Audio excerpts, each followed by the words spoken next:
Welcome to the Nerd Party.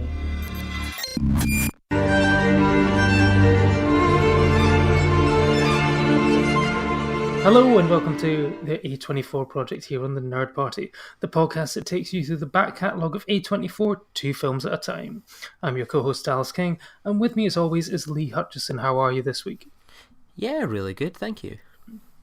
Good. Well, we normally kick things off on the episode with some A24-hour news where we discuss the latest gossip coming out of the company, but after the last episode's smorgasbord of info, we were kind of light on the ground this week.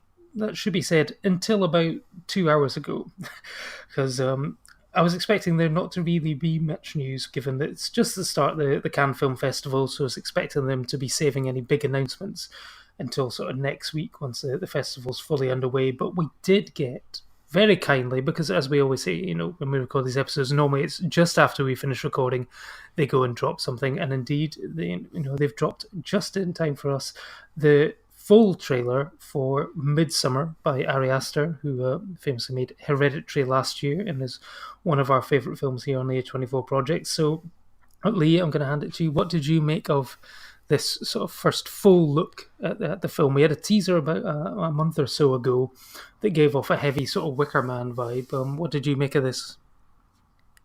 Yeah, I think if we thought it was kind of had a Wicker Man vibe, it's been very much underlined with this trailer. I'm really excited for this one, and I think I've kind of watched it one time, and I watched it and I was getting a really good feel for it, and then sort of the second time I watched it just before the recording, and my kind of big takeaway from it is that I'm watching and thinking, yeah, I definitely think we're only maybe seeing sort of the first half of the movie. Perhaps kind of whereas sort of the Hereditary trailer had sort of some kind of clever imagery and timing, and so, you know, for example, we see the funeral scene in Hereditary with and a person there that shouldn't be there. And I kind of get the impression with this trailer that they're very much kind of showing, hey, this is the early parts of the movie. Then they kind of get to this festival. Here's a little bit about what kind of goes on at the festival. And then we're going to kind of keep the rest of what's going to happen in sort of this drug-like haze that some of the characters, it seems to be, will go on. So I'm really curious to see, you know, we've got this full-length trailer, but I feel like it's not showing much of its hand at all. And I'm really excited to see what this film is going to be and how it's going to kind of mess with my brain. Yeah, no, I think this is definitely going down the sort of Avengers Endgame route of probably not showing us anything from the third act of the film. Maybe some sort of second act stuff. It depends how long it takes for these people to realise that everything at the festival is not as it may seem. But, I mean, you've got a better look at the sort of cast. You know, Florence Pugh looks fantastic as always. You've got sort of Jack... we got Will Poulter in there as well. But I think the biggest takeaway for me for this one was actually the fact that Chidi from the Good Place is in this. And if things go the way I think they're going to go, it probably looks like this festival takes place in the bad place, because I don't think it's going to end well for any of them. Someone may get out, who knows? But a lot of people have sort of said, have been taglining, the trailer online is, Ari Aster takes you on, a look at, a festival gone wrong. And I was thinking, wow, it's like, I can't believe they've adapted the Fire Festival into a movie already. That is the baseline now for, a festival gone wrong. So it's going to be interesting to see just how far wrong a festival this could go. But yeah, the Wicker Man vibes are still clearly there, and I like the way that they don't give really too much away about what this festival is. I mean, and what it's for and stuff. It basically, like, it's in Sweden. Clearly, they're not going for a music festival. It's clearly something odd is going on, but that's kind of, I love that kind of sort of ambiguous or where you don't exactly know what's going on, and you're kind of in the same position as the main characters where you don't know anything as well. So I'm very keen to see what this happened now. I think is it the 3rd of July? It's got a confirmed release date. I'm not sure if that's worldwide or just in the US and whatever, but it's releasing around the same time as Spider-Man Far From Home. So a good bit of counter programming there for May 24. And who knows, this could be I never thought about that, actually. Yeah, so this could be their big summer blockbuster, for people who have got Marvel fatigue syndrome. Midsommar is the way to go. There was another trailer that came out just after the last episode, and that was for The Farewell, And what did you make of that one? Did you? Yeah, I'm really excited for this one as well. And Sean Eastridge, who is part of the Nerd Party, he covered the Atlanta Film Festival and had the chance to interview the writer and director about this kind of film. We featured that on our last episode, and this is one that seems really up my street. I love sort of family comedies where it's a bit of a farce and things, people are lying about certain things and we all kind of go on a bit of a merry-go-round, and I think this one is going to be a really interesting film. I think I've got kind of hopes that this one's going to be at the Edinburgh Film Festival when they announce their programming in a few weeks' time. I think this one's going to be one that I think is going to hit quite the sweet spot. It's going to be very different to say something like Midsommar, but I think they're both going to be excellent movies. I'm really excited. Yeah, no, I wasn't too familiar with the plot. I kind of had an outline of the plot, but I wasn't really sure how it's going to go. And I thought the trailer actually made it look more dramatic than I was expecting. I don't know why I was expecting like a slightly sort of offbeat comedy. Maybe it's because sort of Awkwafina's been in the likes of Ocean's 8 and also Crazy Rich Asians as well. So maybe that's why I was just presuming that. But it clearly looks a lot more serious. So I think it's gonna walk a very fine line. But I think clearly from what we've heard from everyone so far, it seems to get the balancing act just right. So yeah, very much looking forward to that one. And one final bit of A24 news is that for A24 fans in the UK, the A24 shop is now shipping to the UK. Found this out almost sort of accidentally online. They didn't make a big song and dance about it. It was basically someone complaining that they didn't ship to the UK, and then they replied on Twitter saying that they do. But of course, I found this out in not enough time in order to place an order for one of their new salmon-coloured hats. So I was hoping to get that for the festival. Sadly, it's not. So A24, if you're listening, I continue to plead for items. But now that you do shipping, could you please restock the First Reformed hat and your new spring hat as well? So yeah. And the candles, of course. You never sent us the candles, so you can now ship them to the UK to us, so that's fine. I think this news was kind of given a bit, even with a single tweet, I think the A24 gave more attention to the store shipping to the UK than Under the Silver Lake it got in an American release. Oh, sick burn. But, that moves us on to the main films of the day, and these ones are ones that got certainly limited releases, but clearly quite wider releases than Under the Silver Lake got. And the first film we're looking at today is Krisha, and Krisha is a feature debut of Trey Edward Shults, who people may recognise as the director of It Comes at Night from 2017, which will feature on a future episode. And Trey, this was a feature debut which he wrote, directed, produced, edited, and starred in. Basic plot is that tensions rise on a Thanksgiving gathering where a troubled woman reunites with the extended family which she abandoned years earlier. Sounds like any Thanksgiving, to be honest, really. Stars Krisha Fairchild as Krisha, and this is Trey's own aunt, and it's based on a short film by the same name. Won the Grand Jury and Audience Awards at the 2015 South by Southwest Festival, and also appeared at the Directors' Fortnight in Cannes. Received a limited release in 2016, and I think I'm probably fair to say a fairly limited release in the UK, because it's not a film which I was au fait with before this podcast, and it's certainly not one that I ever remember seeing at my local independent cinema or really anywhere in the UK. So, Lee, was it a similar case for yourself? Is this the first time that you'd seen Krisha or even heard of it? And what were your first sort of initial thoughts on watching it? Kind of for today's episode, movies, I'd never sort of heard of them or seen them. These are ones I sort of had in the back of my mind I was kind of looking forward to with some of the talent involved.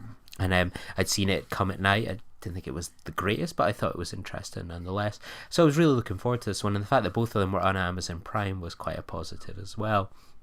Because sometimes with these movies it's a bit of a struggle to find them and to be able to see them, but 2 in a row here for one episode was a pleasing sight. With this one, I got off to a really positive start with it. I kind of looked at it and I thought, this is 82 minutes. That is like a really good sweet spot for watching a movie like this, taking some notes, and then going on to do a podcast about it. It's not going to cut into my complete week. But kind of with this film, I was really into it at the beginning. It reminded me in a way of something like Punch Drunk Love, where I was watching it, and sort of the music and tone reminded me of sort of the when Adam Sandler goes to his family dinner, and it's just got that uncomfortable tension. The music's ramping things up. There's overlap conversations. It all feels very natural. And as you kind of joked earlier, it's probably how most people can experience a Thanksgiving dinner or Christmas dinner or what have you for people in the UK. And I was really into sort of this awkward tension. Oh, what's kind of why is Krisha such a black sheep of the family? But it was just one of those ones that kind of ran out of steam quite quickly. It just wasn't able to keep up that tension and engagement. And while I thought the performances were good, especially Krisha Fairchild, who I was stunned to find out has barely been in any sort of films at all. This is one of her few ones. I thought she was excellent in it, but it was just a film that just didn't kind of keep it up long enough to keep me sustained. Okay, that's interesting because when I started watching it, the film starts with a close up of her face, and like you say, one of the huge positives of this film I found was the soundtrack. I thought it was fantastic. It's not your traditional score. It's really sort of discordant noise, and at the first I thought I was watching, I was like, is this going to be a horror film? And then I was like, no, I'm pretty sure it was classified as a drama/comedy. But there's just the initial sort of zooming in on her face with the music that was playing was quite sort of unsettling and off-putting. And then, like you say, there's these sort of tracks that play in the background that just sort of gradually sort of increase in level, and a sort of almost this bass hum in it, and it's like you can feel the tension is building, it's rising to something. It sort of reminded me of, sort of very possibly referring to a scene, at the end of the Godfather, where there's, Michael's trying to decide, if he's going to commit this murder, and there's this train slowly approaching. You can hear it in the background as the train sort of gets closer.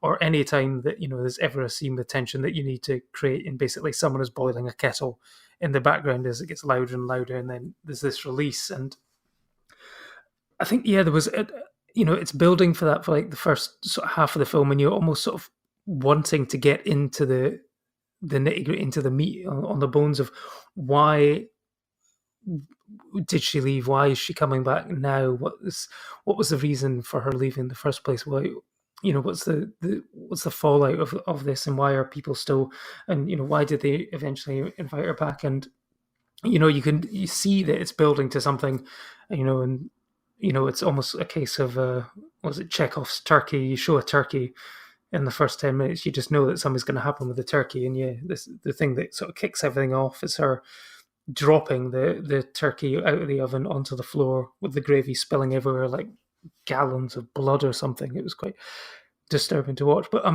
do you think it was an intentional thing on her, or do you think it was merely an accident? What do you think of the pivotal turning point?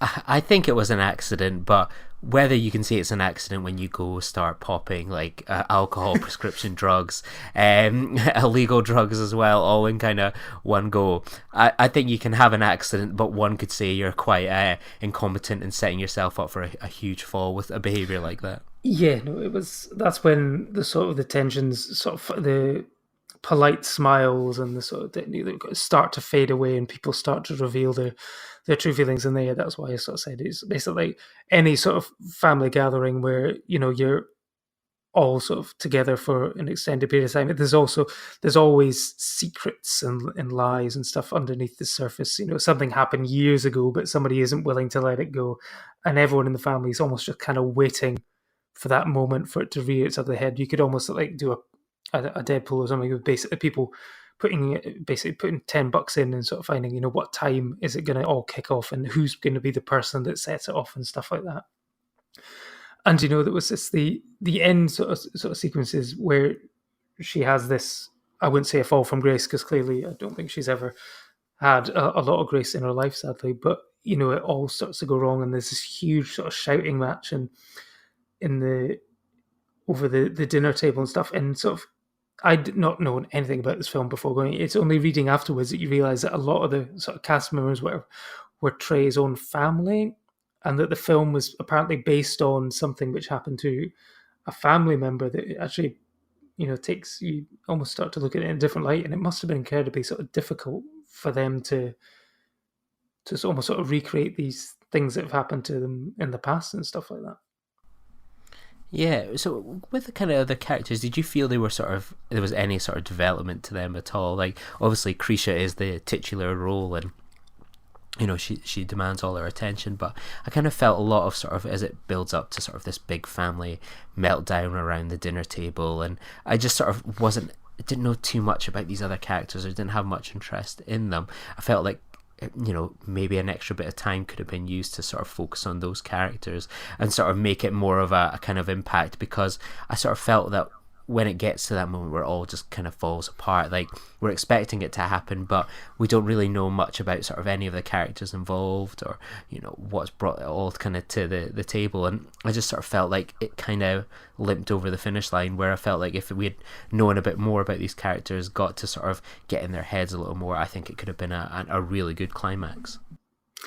Yeah, no, I can agree with that. I think, yeah, when you sort of look back on the film, the majority of the film is from sort of Krisha's perspective, so any interactions she has with the family are always through her. I think there's maybe one or two scenes where she's not involved, so therefore it's very, like I say, it's very difficult to get to know the rest of the family and what they are making of Krisha's return, because clearly I think it's her son. She's clearly sort of, it sounds like she walked out on her son, and he's had to be raised by her sister, and he clearly doesn't want her back. And there's the sister's husband, who is always sort of there trying to take sort of pot shots and stuff like that at her, and little digs, and is almost sort of trying to make her sort of pop or explode, and for the truth to come out finally.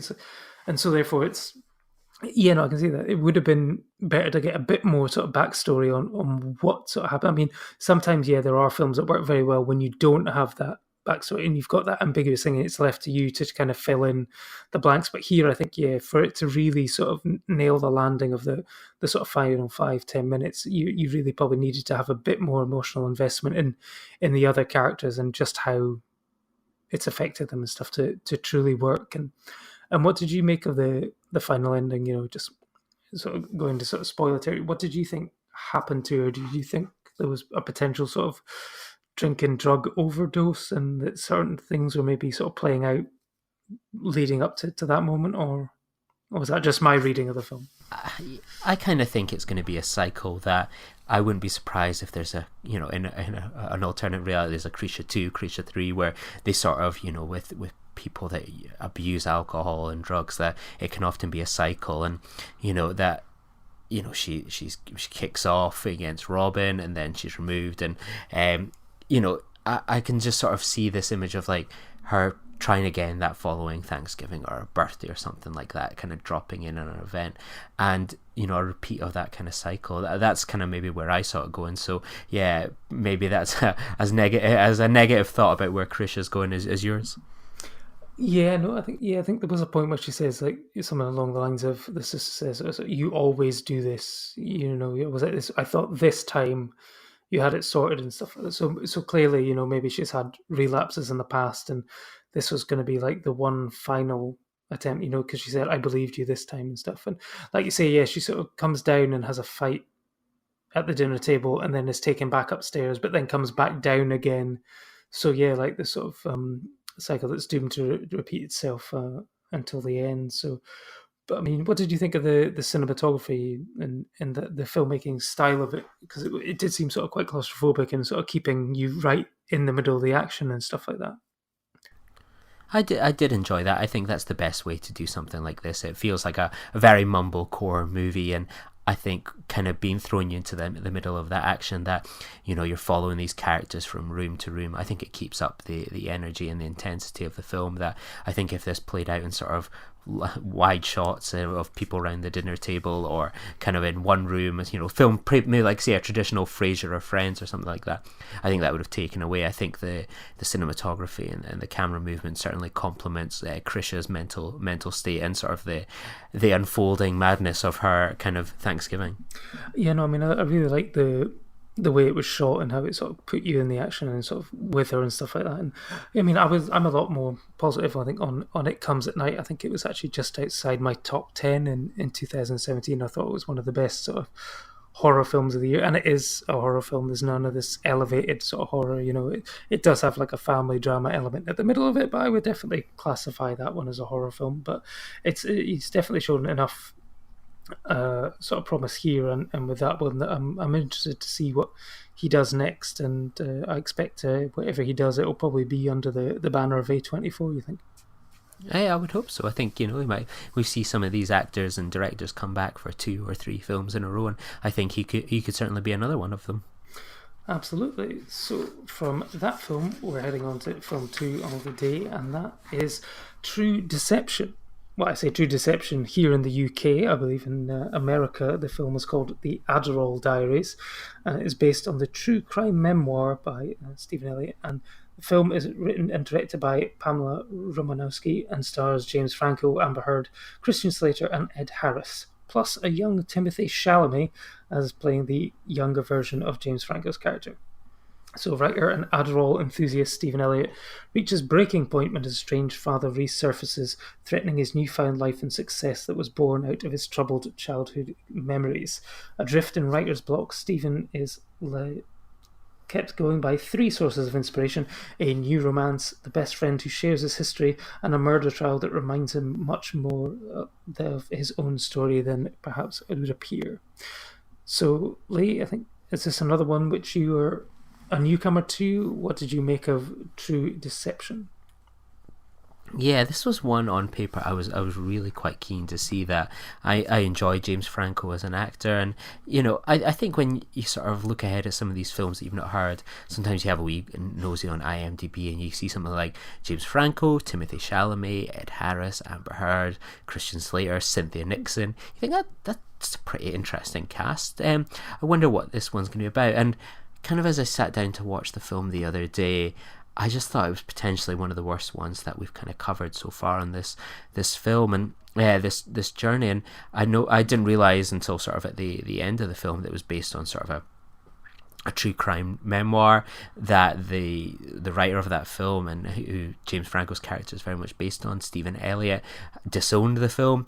And I can see why. I just thought it felt like I was kind of sitting there watching on my Amazon Prime, I think like 6 o'clock on a Monday night, but I felt like I could be watching sort of daytime TV, those kind of, I can't remember the name of the channels, but the type, the hokey, true crime dramas that are on in the afternoons that you can imagine bored housewives kind of tuning into. This just felt like really disappointing, and the only thing that would make me think it had any sort of quality was maybe perhaps the appearance of James Franco sort of in a bit of a peak of his career. It just felt like, yeah, it was awful. I think it had different things that was competing, different storylines that just didn't work well together. You have this crime element with kind of Christian Slater's character. You have the family stuff going on with James Franco and Ed Harris's character. Then you have this weird sex kink relationship between James Franco and Amber Heard, and it was just like, it just felt like none of it was ever that really good, and it just mushed together in a really bad way. I just didn't like this one at all. Yeah, no, I was going to say that if you're watching these kind of films on daytime TV, you're going to have to let me know what channel you're watching, because this was, and like you say, quite full on in terms of kinky sex and stuff like that, with James Franco asking people to choke him out and to rip, clothes pegs off his body and stuff like that. And the thing was that with stuff like that, I felt that there wasn't enough build up to his character as to why.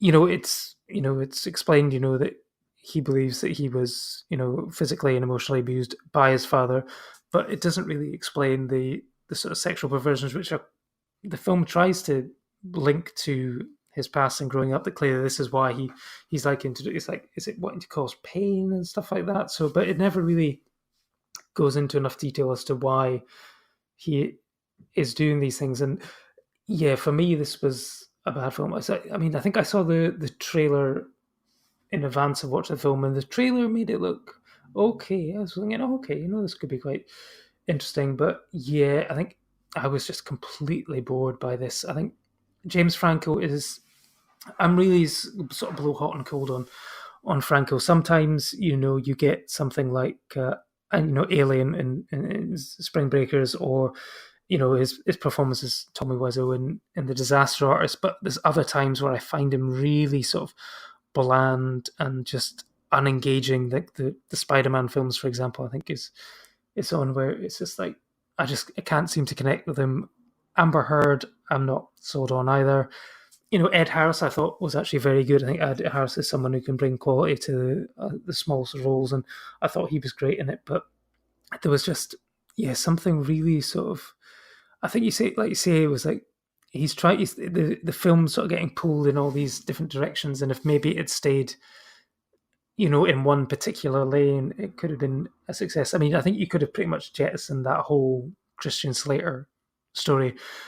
I mean, if it is indeed sort of based on this guy's memoir, and it's sort of hinted at the end that basically upon learning the verdict, he basically went back and he's got this thing where he's written a book about his father, about how he was abused by his father, and it's become a bestseller, and he's about to be starting to write another book, but then his dad, who he had claimed was dead, turns up at a book reading, and basically he's threatened with sort of losing everything he's built up so far. And then, once he's lost this, he decides to reconnect with his dad when he realizes that maybe, memory it's all down to the eyeball, and maybe he's not remembering things just as the way it was. And then he writes another book about how he's reconnecting with his dad and stuff like that. And it's got very little to do with the Christian Slater plot of this guy who apparently murdered his wife, but is not pleading guilty to that, even though everyone thinks he is guilty. And he keeps talking about memories and how people aren't what they think they are. And if that's the point where this writer and this character gets the fact that actually I shouldn't be writing about this, I should actually be thinking about my own family and stuff like that. It's like, yeah, you could have done that anyway without that.